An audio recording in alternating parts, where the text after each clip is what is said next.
राधे श्याम। सद्गुरुदेव के चरणों में कोटि कोटि प्रणाम। मैं नंदरानी यशोदा आप सभी का अपने इस चैनल में बहुत बहुत स्वागत करती हूँ। तो पिछली चर्चा में हमने जाना चक्र और ज्यों के बारे में।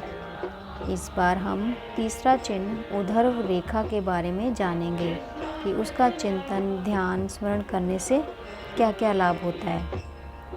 तो यह चिन्ह श्री कृष्ण, श्री चैतन्य, श्री राधा जी के बाएं यानी लेफ्ट चरण में विराजमान होता है। यह चिन्ह मध्य से अंगूठे तक जाता है।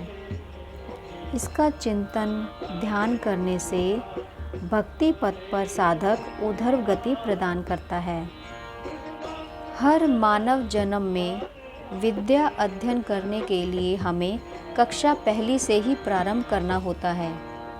पिछले जन्म में की हुई हाई स्कूल की शिक्षा उसी जन्म में ही समाप्त हो जाती है।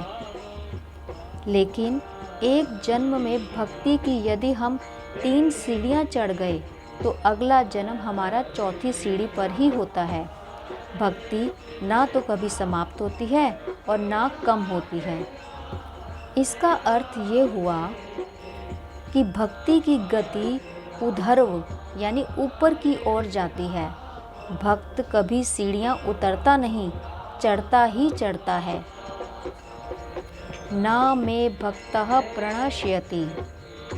और श्री कृष्ण, श्री प्रियाजू एवं चैतन्य महाप्रभु के चरणों में विराजमान इस ऊपर जाती ऊर्ध्व रेखा का ध्यान वंदन करने से यह साधक को उच्च अवस्था को प्राप्त कराती है। जैसे विरजा, सिद्धलोक, वैकुंठ, अयोध्या, द्वारका, मथुरा में सबसे ऊपर विराजमान पूर्णतम धाम श्री वृंदावन की निकुंज लीला में प्रवेश करा देती है। इसका अर्थ हुआ गुरुदेव और भगवान की कृपा से हम उच्च लोकों को जाते हैं। प्राथमिक स्तर का साधक यानी जिसने अभी साधना शुरू करी है, भक्ति करना शुरू किया है, साधक भी यदि ठाकुर की इस रेखा का आश्रय ले ले तो यह उसे ठाकुर के श्री चरणों की प्राप्ति करा देती है। यह रेखा कोई सामान्य रेखा नहीं है जिस पर चढ़ जाओ और उतर जाओ। यह तो ऊर्ध्व रेखा है, अर्थात चढ़ गए तो फिर चढ़ ही गए, उतरने का कोई सवाल ही नहीं। चौथा चिन्ह है कमल। यह चिन्ह श्री कृष्ण के दाएं चरण में, श्री राधा जी के बाएं चरण में और श्री चैतन्य महाप्रभु के दाएं चरण में विराजमान होता है। कमल कीचड़ में ही खिलता है। भाव यह है कि कीचड़ यानी सांसारिक बाधाओं के रहते हुए भी इस कमल का ध्यान करते हुए श्री कृष्ण प्रेम प्राप्त किया जा सकता है। जिस प्रकार कमल कीचड़ से सदा अलग रहता है, उसी प्रकार जो भक्त होते हैं वो संसार में रहते हुए भी संसार में नहीं होते। वो उनका चिंतन, उनका ध्यान प्रभु में ही रहता है। भक्त हमें सभी कर्म करते हुए दिखाई तो देते हैं, लेकिन उनका जो मानसिक चिंतन होता है वो प्रभु के साथ जुड़ा होता है। कमल लक्ष्मी का भी प्रतीक है। इस कमल के ध्यान करने से लक्ष्मी सदा सहायक रहती है, जिससे वैष्णवों को सुख सौभाग्य का कभी अभाव नहीं रहता। श्री राधा एवं श्री कृष्ण के हाथ एवं चरणों को सदैव चरण कमल एवं कर कमल कहा जाता है। यह उनके श्री अंगों की कोमलता का भी अनुभव कराता है।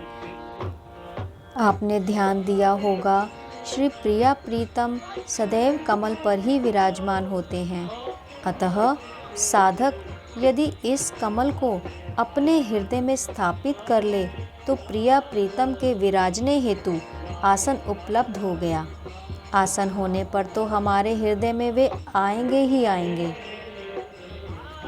कमल का ध्यान चिंतन करने से साधक का हृदय भी कमल जैसे कोमल हो जाता है। जब कमल कीचड़ में हो सकता है और कीचड़ से निष्प्रभावी रहता है, तो हम भी इस संसार रूपी कीचड़ से निष्प्रभावी रहकर प्रभु प्रेम सेवा प्राप्त कर सकते हैं। ऐसा भाव दृढ़ता को प्राप्त होता है कमल का ध्यान करने से। कमल को शास्त्रों में ज्ञान का स्वरूप कहा गया है।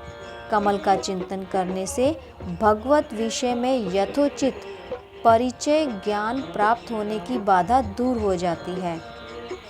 इसका अर्थ हुआ, भगवान के विषय में जितना भी जो ज्ञान होता है और उस ज्ञान को प्राप्त होने में जो भी बाधा होती है, वो कमल का ध्यान करने से दूर हो जाता है। यदि आपको मेरा ये छोटा सा प्रयास अच्छा लगा तो इसे लाइक करें, शेयर करें, और यदि मेरे चैनल को सब्सक्राइब नहीं किया तो सब्सक्राइब करें। मिलूँगी आपको नेक्स्ट वीडियो में और चरण चिन्हों के साथ। हमारे साथ बने रहें। तब तक के लिए आप सभी को मेरा प्यार भरा राधे श्याम।